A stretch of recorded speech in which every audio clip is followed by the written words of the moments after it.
Today we are covering on, can one house be lucky for one person?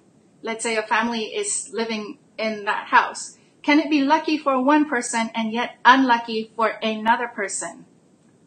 And we are going to go, I think I have 4 points here. Obviously, 1, 2, 3, 4, 5 actually. I have 5 points here to explain why that can actually be the case. So an unlucky Feng Shui home can still be good for some other members in the family, or vice versa. A good home can still bring up issues for 1 or 2 people in the family. I do have a downloadable PDF that you guys can get your hands on the notes that I am going to go through today. All you need to do is just to type in the comment under the video. Just type in PDF. It's gonna pop up a Facebook Messenger, and it's gonna give you a link. You click on that link, fill in like a really simple form, and it's gonna take you, it should take you to a PDF where you can print this out. You can save this in terms of the notes that I'm gonna cover on this live stream today. And those of you who are watching me on YouTube, I will have the link to the PDF under the video in the description. So if you're watching me on YouTube, you go to the description and that will bring you to the form where you can have instant access to the PDF. So for the purpose of this discussion, we will keep I'm keeping my my explanations to just Feng Shui. Now, most of you guys already know that in Chinese metaphysics, there's the 3 levels of luck, right? There's many different names to it, the 3 trinity of luck or whatever it is. But there's heaven luck, there's earth luck, there's mankind luck. For this discussion, we are only concentrating on earth luck. So for those of you who are new to this, heaven luck, earth luck, mankind luck are the 3 components that ultimately determines what happens in our lives. So heaven luck is astrology. It's your karma. It's your spiritual life lessons that you're meant to go through. It's your astrology, and among other things. It's what's considered unchanged, okay? Although I have my own perspective on that, okay? Unchangeable. Then there's the earth luck, which is your Feng Shui, which is the energy of the space that you surround yourself in. And then there's the mankind luck, which is what I call inner Feng Shui, your inner energy, your mindset, what's in your heart space, what are your self-sabotage tendencies, what are the addictions or other things, right? Wrong actions, right actions, all that. All those, heaven, earth, and mankind luck encapsulated will ultimately determine what you see in your life. So for the purpose of this live stream, I am concentrating on just the earth luck, which is the Feng Shui. So, first of all, what room do you use the most in your home? So right now we're talking about the permanent energy of the home. So when you have your layout, you determine the period of your home, you determine the facing of your home. Then from there, we can actually, well, us as consultants, we can actually see what is the energetic blueprint of the home. And each room has one energy, okay? As much as you want to Feng Shui up, you know, there's no such thing as 100% good Feng Shui home. There will always be, each space will always have a positive direction and a not so positive direction.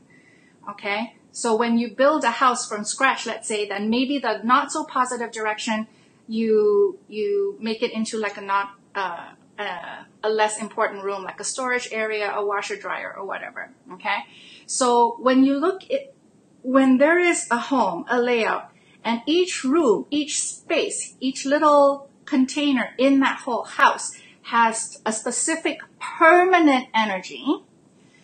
So for instance, if one bedroom has more permanent energy that affects health, okay? So the permanent energy of a master bedroom, let's say, is very strong in illness and stress. Then the people living or sleeping in that master bedroom would be absorbing all that energy of illness and stress compared to other people in the family who are not sleeping in that room. Because when you're sleeping, your body is absorbing, right? And we're looking at 5 to 12 hours every night. Your body is there being affected by the permanent energy of the home. Vice versa. If the master bedroom is very prosperous, it's great for relationship and it's great for business, it's great for networking or spiritual work, then the person using that room will be able to really absorb that energy and be given the opportunity to capitalize on it. Now, it's the mankind luck now to determine whether that person actually takes the necessary decision or actions to capitalize on the opportunities that open up to him or her.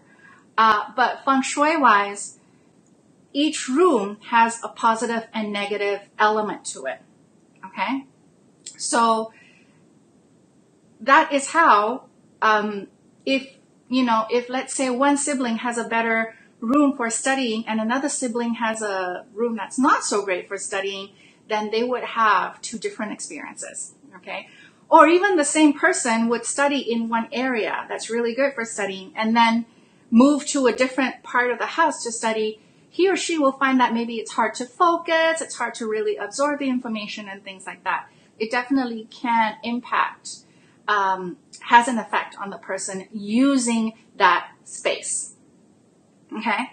That's point number one.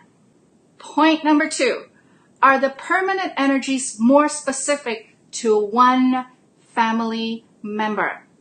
Now, this is one of the private consultations that I did right after I got certified. So the energy in the master bedroom, if you guys know Flying Stars Feng Shui, hopefully most of you guys know about Flying Stars Feng Shui. There's such a thing as the mountain star and the water star. Okay, you guys can kind of Google it. What is the mountain star and the water star in Flying Star Feng Shui? So, and this is something that I taught in my certification course, our school's interpretation of 81 combination for mountain star 2, water star 3, or vice versa, meaning mountain star 3 and water star 2. The combination of these two numbers in an 81 combination flying star means abdominal issues, okay? But it only impacts the female in that room. And this is what happened in one of my first 3 private consultations since I got certified like 8-9 years ago as a Feng Shui consultant, was this master bedroom indeed had the 2-3. It had the 2-3 combination in the master bedroom. And I asked the client, what was going on with your mom. And in fact, I don't want to go into too much detail, but in fact it was, and this has been a house that the family has lived in for 30 plus years. So that energy had all those 30 plus years to work on his mother. And it was confirmed that his mother had abdominal complications, i.e. Stomach cancer. Okay? But his father was completely fine because that energy impacts specifically the mother. If you guys know about trigrams, the number 2 is the trigram kun, which affects the matriarch. Okay? So that's just a little bit of a tidbit in terms of classical Feng Shui study for you guys. It can get very in-depth, but very, very interesting as well. Because once we plot out the permanent energy of a home, you can see how that impacts people in the family. And there are certain energies that impact middle son, certain energies that impact younger daughters, certain energies that impact the father, right? Like head injuries around the for the patriarch, things like that. So there are permanent energies that impact a specific member of the family. And everyone else using that very same room will not get impacted. So the third point is, are there any structural issues when it comes to Feng Shui? The example that I have in the PDF is if the kitchen is in the northwest area of any home, it is detrimental to the patriarch. And me and my husband, we have personally seen this happen and this was before I got certified. So the place that we were living in at that time had a kitchen in the northwest. And my husband had the most challenging time around career. And when I found out about this structural issue in the northwest, that's when I realized that this is why it's affecting him more than it's affecting me. And I've seen this over my past 8-9 years doing consults. I've seen this over and over again. If the northwest is in the kitchen, then the patriarch, meaning man of the house, will get affected. What happens if there's no man of the house? If there's a northwest in the kitchen, if the kitchen is in the northwest of your home and everyone living there are females, then you're fine. You're absolutely fine. Okay? Point number 4. How are you guys doing so far? Point number 4. What are the annual energies affecting different parts of the home? So, for instance, in 2018, okay, those of you guys who are caught up in your Flying Star Feng Shui for the year, especially those of you who are in Feng Shui 2018, okay,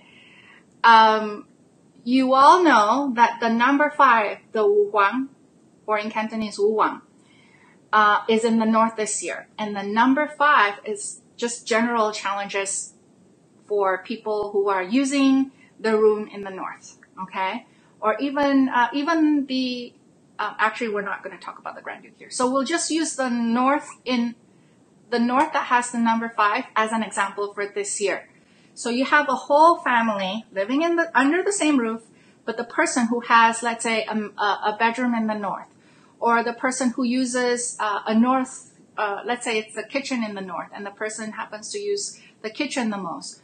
Or maybe there's a back door or a side door in the north, and, you know, one specific member of the family, let's say, likes to use the side door or the back door to come in and out of the home. Then they will be the one triggering that energy, right? So they will also be the one absorbing that energy as well. Okay? And what direction are they facing? This is the 5th point on my PDF here. What direction are they facing when they're sleeping or working? So this year, Grand Duke, so in terms of direction, there's permanent energy direction and then there's annual energy direction in terms of good directions and bad directions. Let's talk about the bad directions. So we'll just talk about this year, okay? This year, the Grand Duke direction is Northwest 1, okay? Northwest 1. And so if a person is, let's say, watching TV and happens, and his favorite spot is the spot on the couch where he happens to be facing Northwest 1, even though he's looking at the TV, he's facing Northwest 1, then he is actually facing the Grand Duke, which is something you're not really supposed to be doing, okay? Maybe he doesn't know Feng Shui, right? But, you know, but he, compared to the rest of the family who are also watching TV, but they're facing a different direction, they're not facing Grand Duke, then he will be the one that's getting that unfavorable energy, okay? And that's going to affect him. Or if you're facing north, and it's funny, was it last weekend? Me, my husband, and my daughter, we were sitting down, we were playing Monopoly, right? Family board game night. We were playing Monopoly, and my younger daughter was not doing so well. And I just realized, I told him, you know what? You're actually sitting facing north. So it was really interesting to see how the wrong direction can impact even the little things, right? Board games, no big deal. But if you're sitting or you're facing or you're sleeping a bad direction, either permanent energy or annual energy, that will impact you. And so this is the situation where it can just impact one person instead of the whole family. Okay, so that's it. I covered my 5 points. Want to properly prepare your house for the new year? You join me in Feng Shui 2019. You go here, fengshui2019.com. This is where you don't just get bits and pieces of information. You get fully ready, all directions for your home. Again, one last pitch, manifestingcode.com for all other inner Feng Shui stuff. And there's also a lot of Feng Shui information that I don't cover in the annual Feng Shui. And then the Feng Shui 2019 is I cover the annual Feng Shui, but I don't, not so much, I don't cover the inner Feng Shui stuff as much. All right, everyone, take care. Bye.